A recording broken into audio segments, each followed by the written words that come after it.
आप एवं आपका प्यारा परिवार स्वस्थ, सुरक्षित, सुखी एवं समृद्ध रहें, यही प्रार्थना के साथ हम देख रहे थे विभिन्न प्राकृतिक वस्तुओं में विभिन्न प्रकार की ऊर्जाएं हैं। मैं पहले से आपको बोलता आया हूँ कि ये मनुष्य शरीर अपने अंदर एक ऊर्जा रखता है। ये ऊर्जा विभिन्न प्रकार से इच्छाओं को बाहर ले जाता है और अपनी इच्छा अनुसार वस्तु को आकर्षित करने की ताकत मनुष्य के शरीर में जन्म से ही बना हुआ है। कई लोगों को ये सुन के आश्चर्य लगेगा कि हमारे शरीर में ऐसी कहाँ शक्ति है महाराज, हम तो बहुत दुखी हैं, बहुत परेशान हैं, बहुत गरीब हैं, बहुत तकलीफ में है, हमारे शरीर में ऐसी क्या शक्ति है। अगर कुछ भी शक्ति होती तो उस शक्ति से हम मनचाहा जीवन जी सकते थे ना। लेकिन उन लोगों को पता नहीं है शक्ति होने के बावजूद भी शक्ति के उपयोग का समझ नहीं हो, जब तक शक्ति होना भी नहीं होने के बराबर ही है। मनुष्य शरीर की शक्ति को हम ऊर्जा में जब समझ पाते हैं तब हम उस ऊर्जा का सही ढंग से विचार के साथ जोड़ के उपयोग करते हैं। जब हमारे विचार नकारात्मक होते हैं, हम गलत सोचते हैं या हमारे बारे में, खुद के बारे में, दुनिया के बारे में, दोस्तों के बारे में, रिश्तों के बारे में गलत सोचते हैं, तो ये ऊर्जा बिल्कुल जो सकारात्मक होकर के विभिन्न चीज़ों को आकर्षित करनी चाहिए, वो जीवन में दुख पीड़ा को आकर्षित करती है। मैंने आपको बताया है कि हम हमारे विचारों से सर्वोत्तम बन जाएं तो फिर किसी भी प्रकार की कोई वस्तु की आपको संसार में सहायता की जरूरत नहीं है। आप देख सकते हैं अस्त्र शस्त्र को उठा के विजयी पाने वाले वीर हुए हैं, तो कोई प्रकार की वस्तु को हाथ में ले लेते हुए विचारों से ही जीवन की सर्वोत्तमता को प्राप्त करने वाले महावीर हुए हैं। हमारे परमात्मा भगवान महावीर की अगर आप देखते हैं इतिहास, तो उन्होंने किसी वस्तु का आलंबन या सहयोग नहीं लिया, यहाँ तक के वस्त्र तक का भी सहयोग नहीं लिया। उन्होंने वस्त्र तक का भी सहयोग नहीं लिया। ये वस्त्र होगा तो ही मेरा ये जीवन चलेगा, ये विचार से परे होने के कारण, ऐसा कोई विचार उनको किसी प्रकार से परेशान नहीं करने के कारण वो मुक्त रहे, वो दिगंबर रहे, और उन्होंने किसी वस्तु का सहयोग लिए बगैर, कभी तो वर्षों तक भूखे रहकर भी उन्होंने साधना की। उनको ये ध्यान था कि आत्म ज्योति को कोई भी सहयोग की जरूरत नहीं है, लेकिन आत्म ज्योति को हम हमारे विचारों के, हमारे तप के बल से प्रदीप्त कर सकते हैं। लेकिन मनुष्य जब उस प्रकार का सर्वोत्तम श्रेणी में नहीं पहुंच पाता है, तब वो विभिन्न प्रकार के वस्तुओं के सहयोग से आत्म कल्याण, राष्ट्र कल्याण, समाज का कल्याण और स्व कल्याण कर पाता है। कल्याण के दो प्रकार हैं। कल्याण में व्यक्ति भौतिक वस्तुओं को अपना साधन माने और लोग उसको श्रेष्ठ और समृद्ध समझें, ये एक प्रकार का जीवन शैली है। और दूसरे प्रकार की जीवन शैली में व्यक्ति स्वयं की आत्म उन्नति को सर्वोत्तम माने, ये एक शैली है। अब ये दोनों शैलियों में आत्म उन्नति के लिए पतंजलि योग के प्रकार से यम, नियम, आसन, ध्यान, धारणा, समाधि आदि अष्टांग योग को पकड़ के चलें, या किसी भी प्रकार से कोई भी प्रकार का राजयोग, हठ योग आदि क्रियाओं से, प्राणायाम, श्वास क्रिया, कुंभक आदि क्रिया से, सुषुम्ना नाड़ी में कुंडलिनी की जागृति से स्व ज्ञान को प्राप्त करें। यह स्व कल्याण की साधना है। और स्वयं व्यक्ति अपने जीवन में कई प्रकार के भौतिक साधनों की प्रचुर मात्रा में प्राप्ति के बाद लोक कल्याण में लगे। जो बहुत बड़े पैसे इकट्ठे किए हुए लोग उस पैसे से गरीबों के लिए चिकित्सा, शिक्षा आदि का कई प्रकार से सेवा करें, ये पर कल्याण का साधन है। और आत्म कल्याण करने वाले साधु संत जन अपनी वाणी से, अपने प्रवचन से लोगों का ज्ञान सुधारें, लोगों की जीवन की स्तर सुधारें, जीवन शैली सुधारें, ये भी पर कल्याण है। ये पर कल्याण स्वयं के आत्मज्ञान से दूसरों के आत्मा में भी ज्ञान जगाने की क्रिया है। जैसे दीपक से दीपक जलता है, उसमें इस ज्योति से उस ज्योति में कुछ नहीं डालना पड़ता है, ये ज्योति उस बत्ती में लगती है और उधर भी एक ज्योति प्रकट हो जाती है। ये संत करते हैं जो स्वयं प्राप्त ज्ञान से दुनिया को भी सद्ज्ञान देना और उस ज्ञान से लोगों में आत्मज्ञान जगाना और प्राप्त आत्मज्ञान से दुनिया के लोगों को सन्मार्ग पर चलने के लिए प्रेरित करना, ये भी एक पर कल्याण है। लेकिन जो रोगी लोग हैं, भूखे लोग हैं, अशिक्षित लोग हैं, उनमें रोग निवारण के लिए प्रयास करना, उनमें भूख मिटाने का प्रयास करना, उनमें शिक्षा देने का प्रयास करना, ये बिना कोई साधन होने वाला काम नहीं है। ऐसे ज्योति से ज्योति जलाई और ज्योति जगाती, ऐसे कहते तो हैं कि भाई ज्ञान से ज्ञान जल गया, लेकिन स्कूलों में पढ़ाई करने के लिए आजकल यूनिफॉर्म की ज़रूरत है, स्कूल बुक्स की ज़रूरत है, कई पेंसिल पेन और कई प्रकार के ड्राइंग के चीज़ें और कई प्रकार के अलग अलग उपकरणों की ज़रूरत है। ये सब बिना पैसे आज के तारीख में कोई खरीद नहीं सकता। तो इन सब के लिए सामग्री की प्राप्ति के लिए थोड़ा कहीं न कहीं धन का आवश्यकता होता है और इस धन को कोई न कोई किसी को दें और देने के बाद उनका कल्याण हो, ये पर कल्याण का माध्यम बनता है। तो पर कल्याण साधन से भी संभव है, ज्ञान से भी संभव है। स्व कल्याण भी साधन से भी संभव है, ज्ञान से भी संभव है। किसी को ज्ञान आ गया कि गौ दान करने से, भूदान करने से, गरीबों को रोटी खिलाने से फायदा है, इसलिए अपने प्राप्त धन को गौदान में, गायों को दान देने में और गरीबों को खिलाने में, किसी गरीब को मदद करने में लगाता है, तो इससे स्व कल्याण होता ही है। लेकिन इस स्व कल्याण में कुछ न कुछ सामग्री की आवश्यकता होती है और जो सामग्री सुलभ लोग हैं वो ही इस प्रकार का स्व कल्याण कर पाते हैं।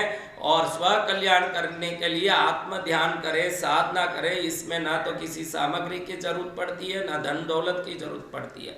इसमें स्वयं का कल्याण वैसे ही आनंद से होता है। स्वयं का कल्याण दूसरों का भला करके भी हो सकता है, आत्मज्ञान को जगाने के बाद भी हो सकता है। लेकिन कई लोगों की मन में इच्छा होती है, जैसे हम पिछले एपिसोडों में देखते आए हैं कि कई लोगों की मन की इच्छा होती है कि भाई मुझे ऐसे बनना, मुझे ऐसे बनना, मुझे वैसे बनना। मैं एक बात सबको कहना चाहता हूँ, आपके कुछ बनने की इच्छा बहुत है, ये तो मैं आने वाले सभी भक्तों के कारण जान सकता हूँ कि कोई बड़ा व्यापारी बनना चाहता है, कोई बहुत बड़ा IAS बनना चाहता है, कोई IFS बनना चाहता है, कोई IPS बनना चाहता है, कोई पुलिस ऑफिसर बनना चाहता है, कोई डॉक्टर बनना चाहता है, कोई इंजीनियर बनना चाहता है, कोई पायलट बनना चाहता है, कोई अपने खेल कूद में बड़ा खिलाड़ी बनना चाहता है, कोई कलाकार बनना चाहता है, कोई फैशन शो में आगे जाना चाहता है, कोई पहलवानी कुश्ती करने में, कोई शूटिंग में। ऐसे दुनिया में बहुत सारे क्षेत्र हैं जहां लोग आज विभिन्न प्रकार से चैंपियन बनने की कोशिश करते हैं। लेकिन जहां तक मैं समझता हूं कि सफलता उनको मिलती है जिनको ये बनना है, ये सोच होता है, उतना काफ़ी नहीं होता है। सफलता उनको मिलती है, ये बनने के उनके लिए क्या जरूरी कारण है, ये बन के आप करोगे क्या, वो ठोस कारण। और उस कारण में अगर निस्वार्थता है कि ये बनने के बाद मुझे इस प्रकार से किसी को सेवा करने का मौका मिलेगा, अगर ये निस्वार्थता उसमें आ जाता है, आप कुछ भी बनो, वो बनने के पीछे इस दुनिया में आप जन्म लिए हैं और जन्म लिए हुए इस मनुष्य शरीर से आप इस दुनिया के लिए कुछ करना चाहते हैं, अगर वो उद्देश्य एकदम मजबूत और ठोस हो जाए तो आपके सफल होने में कोई देरी नहीं है। अभी हमने एक लेख पढ़ा था, उस लेख में एक IAS लेडी ऑफिसर जो कलेक्टर बन चुके हैं, वो कलेक्टर बन चुकी लेडी ऑफिसर किसी स्कूल में आते हैं, कोई बच्चों को संबोधित करने के लिए, बच्चों के साथ कुछ बातचीत करके उस स्कूल के कोई फंक्शन को अटेंड करने के लिए आए।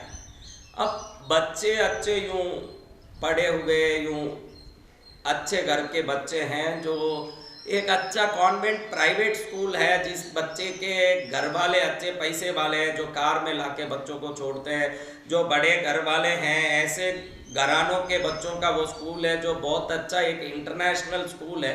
उस स्कूल में वो IAS ऑफिसर के अंदर आने के बाद बच्चों में थोड़ा यूं अलग ही आश्चर्य हुआ। बच्चों को थोड़ा बच्चे एक दूसरे से कानाफूसी करने लगे।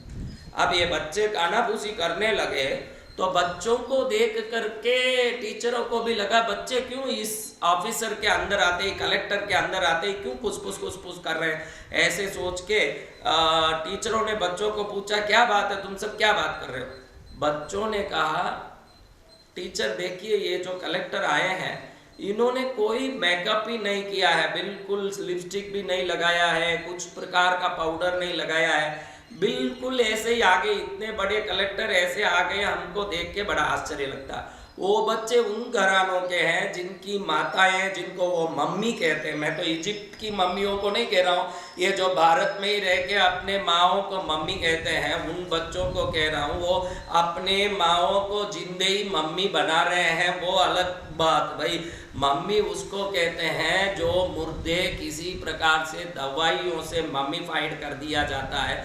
मम्मीफाइंग यानी उन मुर्दों को सड़े नहीं ऐसे औषधि नमक आदि पदार्थों से बांध दिया जाता है। इस बांधने की क्रिया को मम्मीफाइंग कहते हैं, और जो मम्मीफाइंग करने की क्रिया में आ गए उन मुर्दों को मम्मी कहते हैं।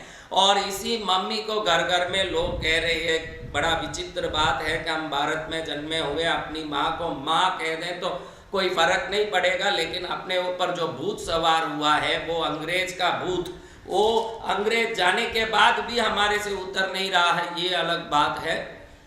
ये अब जाने दीजिए। अब वो बच्चों को अपने परवरिश के हिसाब से, उनकी माएँ भी हाई सोसाइटी के हैं, वो कभी बिना लिपस्टिक पाउडर कहीं जाती नहीं है। दुनिया में कहीं भी जाए तो उनको एक मेकअप चाहिए, ड्रेसिंग सेंस चाहिए, बाहर जाए तो उसके लायक का कॉस्ट्यूम चाहिए। ऐसे घरों से आए हुए बच्चे पढ़ने वाला कोई इंटरनेशनल स्कूल में ये कलेक्टर अगर बिना कोई मेकअप, लिपस्टिक भी नहीं हो, कोई पाउडर का छोटा सा हल्का सा एक पुताई भी नहीं हो, और वो कहीं आ जाए तो उन बच्चों को थोड़ा आश्चर्य होना, इसमें कोई डाउट नहीं है।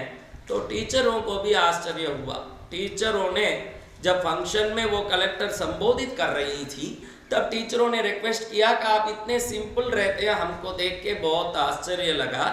तब वो टीचर ने अपनी बात, अपनी जीवन की घटना समझाई उनको कि मैं एक ऐसे असम की उस पर्वतीय क्षेत्र से आती हूँ जहाँ अब्रक के माइंस हैं। वो अब्रक के माइंस में मेरे माता पिता काम करते थे। हम सबको छोटे थे तब से ही भाई बहुत कम उधर उस माइंस में अंदर से घुस के अब्रक निकालना पड़ता है, और वो अब्रक निकालते हैं तो वो निकालने वाला अब्रक से थोड़ा सा पगार मिले, उससे हमारा जीवन चले। तो मैं, मेरी बहनों को भी मेरे माता पिता ने जब भी टाइम मिले उस माइंस में काम करने के लिए अंदर डाला, और हमारे आंखों के सामने वो अब्रक के माइन कितनी बार दब जाने के कारण कितने ही लोगों की मौत हो गई वो भी हमने देखा है। उसके अलावा कितने ही मुश्किल से उसमें रेंग रेंग के अब्रक लाना पड़ता है, क्योंकि वो अब्रक माइन का अंदर का जो थल है वो इतना छोटा होता है कि छोटे बच्चे ही अंदर घुस के वहां से अब्रक को निकाल सकते हैं। जो अब्रक आप समझते हैं, माइका जिसको कहते हैं, ये माइका, ये अब्रक जो है पाउडर बनाने में बेस मटेरियल में माना जाता है। तो वो कलेक्टर ने इतना करुणा पूर्वक अपनी जीवनी सुनाई कि मैं उस बचपने से आज कलेक्टर बनने तक अपने जीवन में अपने बाप को गुमाई, अपनी माँ को गुमाई। वो अब्रक के माइन के दबने के कारण वो मर गए।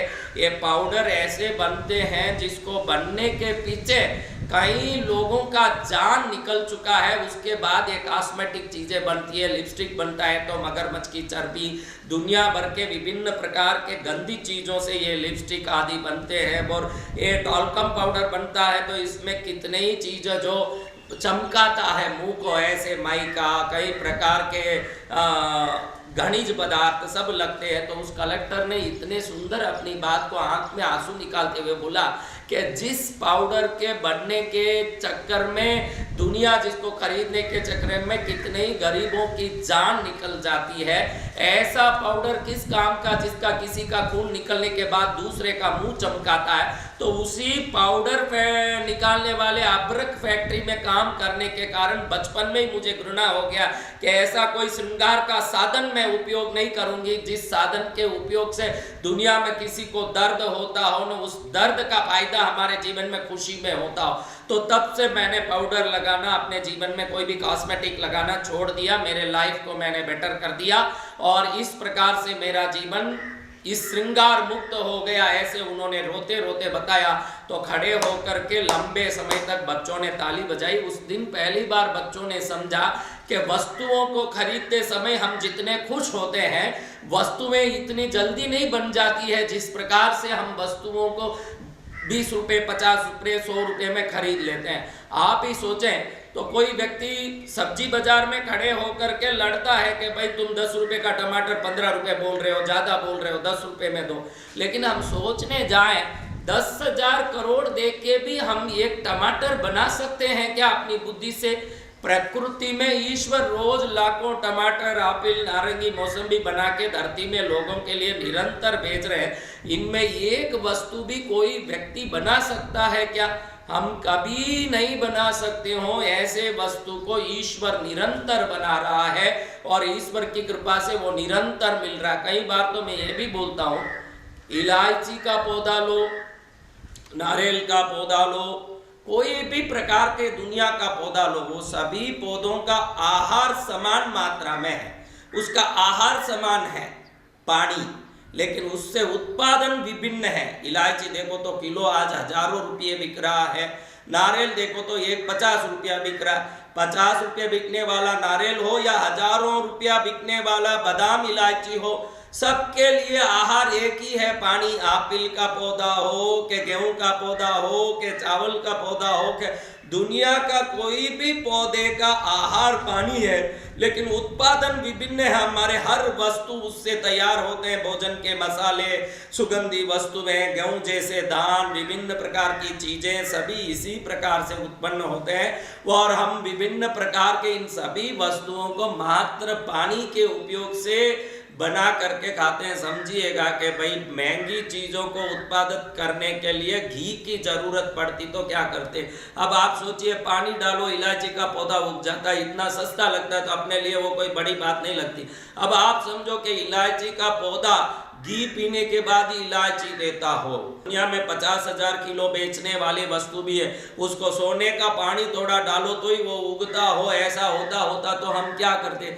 ईश्वर की इस रचना को देखिए, जिस रचना में मात्र पानी ही आहार है और विभिन्न प्रकार के मनुष्य समाज की आवश्यकताएं मात्र पानी को देकर के, पौधों से, पेड़ से, विभिन्न प्रकार की चीजें, हम इतने हजारों प्रकार की चीजें इस धरती में हैं, वो सभी चीजों का आहार मात्र पानी है। कमल का फूल खिले के, गुलाब का फूल खिले के, दुनिया का कोई भी फूल, वो अलग बात है कि आज हमने धरती को खोखला कर दिया बहुत सारे उगाई पुदाई करके, इसलिए अब खाद डालना पड़ता है और खाद डाल के भी धरती को हमने खोखला कर दिया, ये अलग बात। लेकिन प्रकृति की करुणा देखिए, सभी वस्तु मात्र जल से ही उत्पन्न हो जाती है। उस जल से उत्पन्न विभिन्न वस्तुओं का उपयोग करके मनुष्य समाज ने वापस क्या दिया, ये सोचने जैसी बात है कि भाई मनुष्य समाज वापस क्या देता है दुनिया को। दुनिया आज तक विभिन्न चीजों का उपयोग करके आई, लेकिन विभिन्न चीजों का उपयोग लेने के बाद भी उन उपयोगिता का हमने क्या पुनर्फल दिया, ये सोचने जैसी बात है। इस बात को सोचते हैं तो बड़ा आश्चर्य लगता है कि हमने पाया बहुत कुछ है, दिया कितना है, ये सोचे तो बड़ा आश्चर्य हो रहा है कि इस संसार में हम देने के नाम से बहुत जीरो हैं और लेने के नाम से तो हमको ये भी चाहिए वो भी चाहिए। हर जगह खड़े होकर लड़ने भी लगते हैं कि इसका भाव इतना कम कर दो, इसका, वो आपकी स्वतंत्रता है। लेकिन मैं कहना चाहता हूँ कि प्रकृति में बनी हुई कोई चीज की कीमत ही नहीं हो सकती है, वो अमूल्य है। और इन सब का जो प्रादुर्भाव है, जैसे हमने अब्रक का देखा, अब्रक का देखने के बाद तो ये सभी चीजों के प्रादुर्भाव को जब देखोगे तो आपको कलेक्टर का बोला हुआ याद आएगा कि एक अब्रक का निकाल करने के लिए एक अब्रक माइंड में काम करने वाले कर्मचारी बहुत दुखी होकर के अपने जीवन की बाजी लगा करके उसको निकालते हैं, और उसमें कितने हजारों लोगों की जान चली जाती है और हम उन चीज़ों को मुंह पर लगा के इतराते रहते हैं। हम क्या बनना चाहते हैं ये अलग बात है, लेकिन हम जो भी बनना चाहते हैं वो बनने के पीछे इस दुनिया के लिए हम किस प्रकार फायदा देंगे और हम किस प्रकार हमारे मनुष्य जन्म को सफल करेंगे, ये बहुत मायना रखता है। हम ये सोचना चाहिए कि हमारे इस जीवन में हमारा लक्ष्य प्राप्ति के पीछे हमारा उद्देश्य क्या है। लक्ष्य अलग है, उसका उद्देश्य अलग है। अब आगे हम जानेंगे कि लक्ष्य उद्देश्य की प्राप्ति में कौन सी ऐसी प्राकृतिक चीजें हैं जो काम आती है, कौन सी चीजें हैं जो स्वबुद्धि से चल सकती है। इन चीजों को समझने के बाद अपना जीवन भी धन्य बन सकता है।